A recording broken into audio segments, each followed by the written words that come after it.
permanenteng kabuhayan na kinikreate po ng ating mga kababayan dito po sa Parañaque at Las Piñas. Kaya po, yung binabanggit pong ganon, siguro po, na lang natin, no, batay po sa kasaysayan natin, kaya lalong humihirap po yung ating mga residente ay dahil yung mga trabaho po nila o yung mga kabuhayan nila ay tinatanggal pa po natin sa kanila.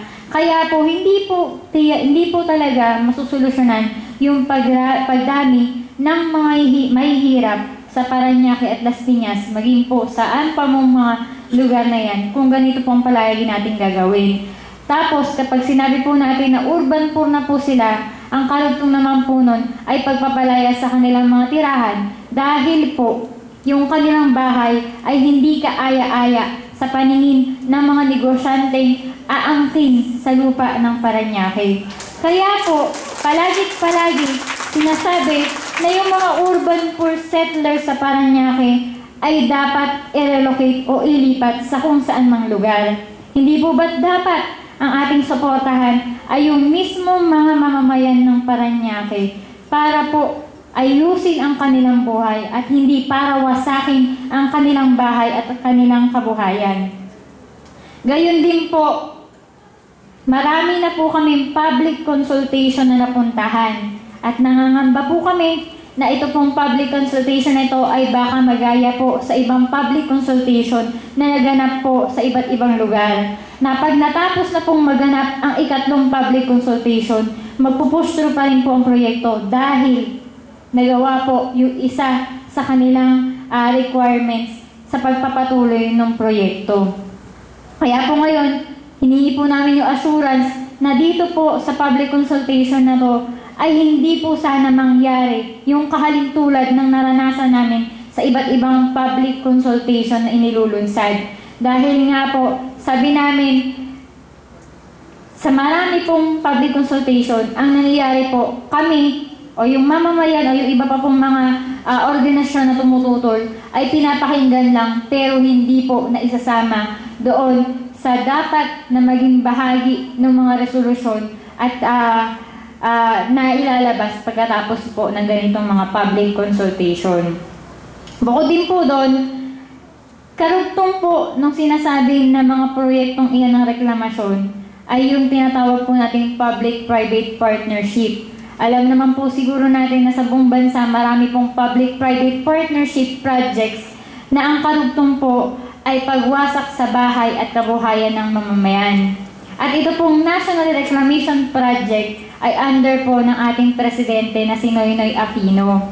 Sabi nga po namin, nangangamba kami dahil ito po ay national project. Kahit ano pong gawin namin na pagdalo sa mga public consultation na ito, kapag yan po ay binigyang kumpas ng ating Pangulo para po ipatupad ng local government unit natin, ay baka mawalang saysay po yung aming mga salita at pagpasok sa mga ganitong klaseng proseso ng legal para po pakinggan yung aming mga hinaing. Para lang pagbigyan yung kapritso po ng mga iilang mga negosyante, malaking negosyante sa ating lugar. Pansinin niyo po ang Parañaque lamang.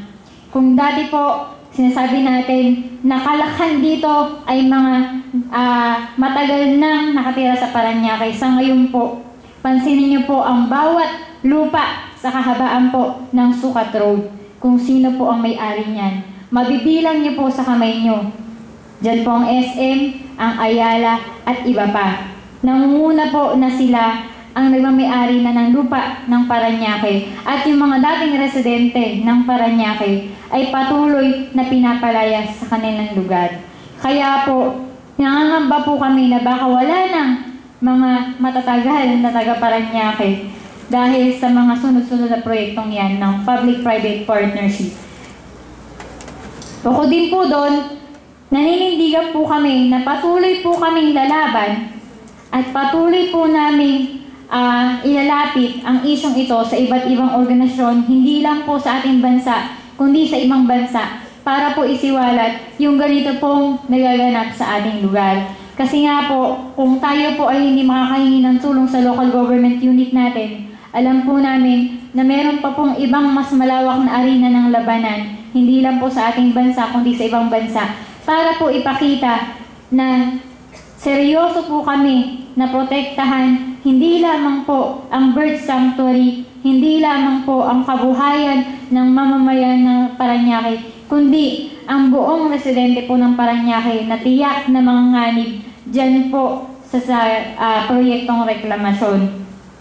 At gayon din po, pinapanawagan po namin na ang ating pong butihing mayor, kasama po ang kanilang mga konsehal, ay i-withdraw yung naunang City Council resolution para po pumasok sila dyan sa unsolicited proposal ng SM Land Inc. Kung totoo po na pinapahalagahan po ni Mayor at ng ating mga konsehal ang kanyang mga mangingisda, dahil natatandaan ko po nitong nakaraang Earth Day lamang ay nagbigay po ng recognition ang ating pong LGU sa ating mga mangingisda sa Parañaque dahil sa kanilang ambag sa ating ekonomiya. At sana po, ito po ay panghawakan ng ating local government unit para po protektahan ang kanilang kabuhayan sa pamamagitan po ng pagpapatigil ng anumang klaseng reklamasyon sa baybay dagat po ng Parañaque. Yun lamang po, maraming salamat.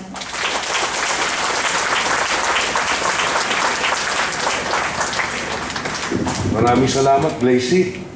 Well said, well presented, even if there is no visual aid.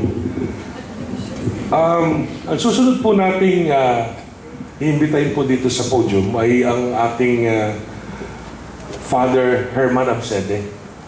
At siya po, again, I would like to repeat, he is the Rogationist Church of Jesus, the church people organized Urban Poor Solidarity Parañaque of Las Piñas. Welcome po, good morning po.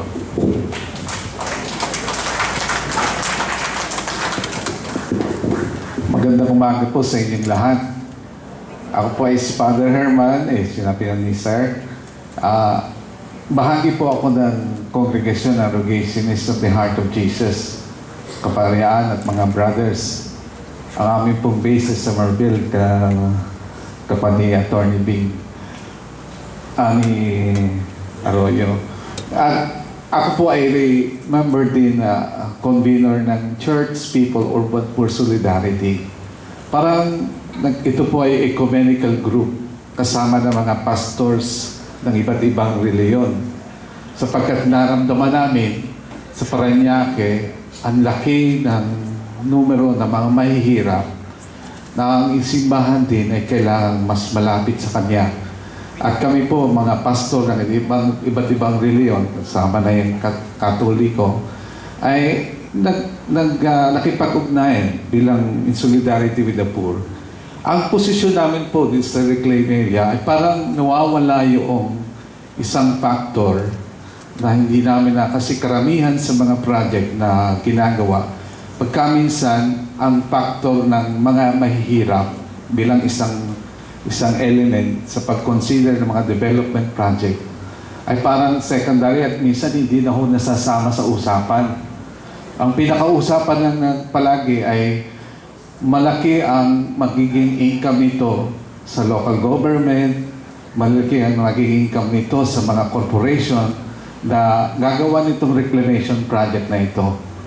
At ang nagiging isa yan sa isang faktor na nais namin bilang organisasyon na ang simbahan ay dapat mapansin natin itong mga mahihirap.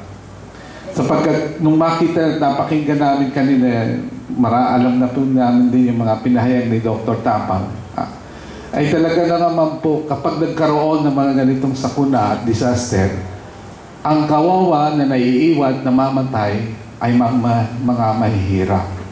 Sa Parañaque po, napakaraming mahirap. At pag dumating yung panahon na mangyari yung mga kinatatakutan ng mga expert, so, lalo na pag nagkaroon ng storm surge, nagkaroon ng mga ganitong mga pagbaha, at naramdaman na po natin yan nung last week lang, umulan, kung gaano biglang bumaha dahil sa mga development doon sa area na passageway na mga tubig dapat para pumunta sa dagat ay tinayuan at tinambakan ng mga lupa na ang lupa, ang mga tubig po natin ngayon, hindi na makadating, hindi na makalabas. At ang mga mahihirap naman po ay doon lumalangoy muli at nakikipagsapalaran para